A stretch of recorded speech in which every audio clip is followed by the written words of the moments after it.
Баршаңызға қайырлы күн. Бүгін сіздерге үй жағдайында донер жасайтын боламыз. Оңай әрі жылдам жасалатын өте дамды донердің жасалу жолын көрсететін боламын. Және тауық етінің сочный болып пісетін бір кеңесімен бөлісемін. Видеоны соңына дейін қарап, менімен жасап көруге кеңес беремін. Ал ендеше кеттік. Ең бірінші тауық еті керек болады. Тауықтың төс етін алып, видеода көрсеткенде жұқа қылып тураймыз. Донерге керекті заттарды өзіңізге ұнайтындай қоссаңыз болады. Келесі қиярды соломка, ал қызанақты екіге бөліп, жұқа қылып тураймыз.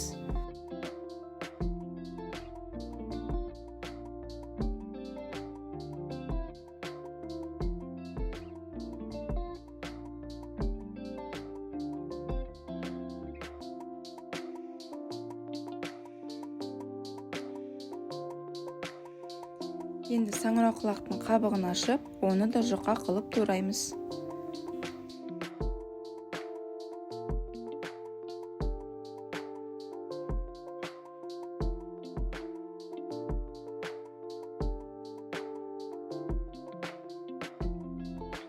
Саңырауқұлақты қызып тұрған май қосылған табада жақсылап барлық суы кеткенше қуырып аламыз.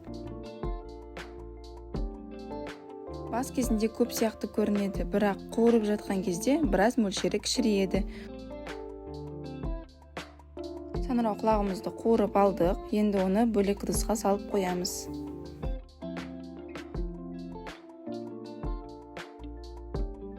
Тауықтың төс еті көбінесе құрғақ болып піседі, ал мен сіздерге лайфхак көрсеткім келіп тұр.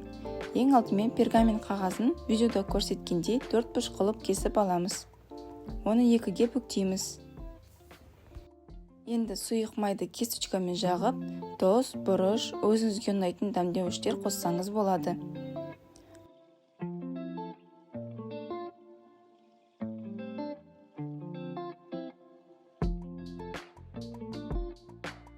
Тауық етін пергамент қағазына салып, екінші бетін жауып, қызып тұрған құрғақ табада екі жағы дайын болғанша пісіреміз.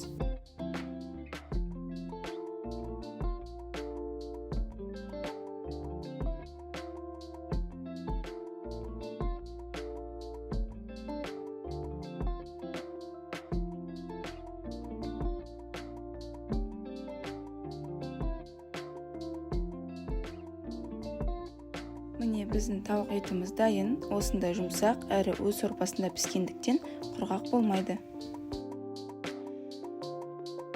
Донерді осындай дүкендегі рулон болып сатылатын лаваштан жасаймын.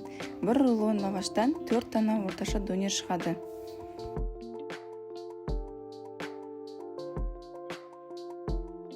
Видеода көріп тұрғандарыңыздай, тауық еті өз сорпасында піскендіктен құрғақ болмайды.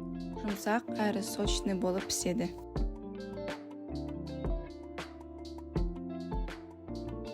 Тауықтың етін осылай турап дайындап алдым.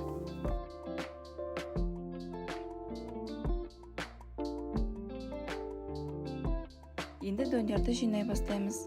Туралған тауық еті, қияр, қызанақ, саңырауқұлақ, жүгері және осындай тіржеланияның саңырауқұлақ қосылған соусын алдым. Сіздер майонез бен кетчупты араластырып, соус қылып жасасаңыздар болады. Лаваштың бетіне тауық етін, саңырауқұлақты, қияр, қызанақ, жүгеріні салып, бетінен соусты жағып, донерімізді жинаймыз.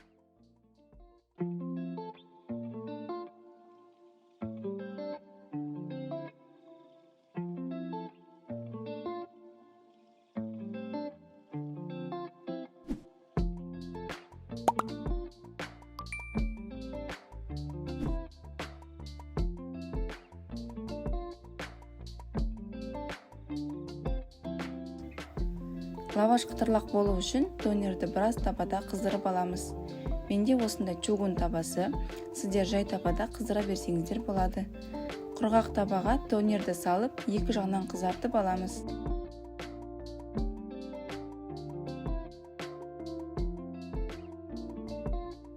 Донерді екі жағынан қыздырып алдық, қытырлақ әрі сочный болып шығады.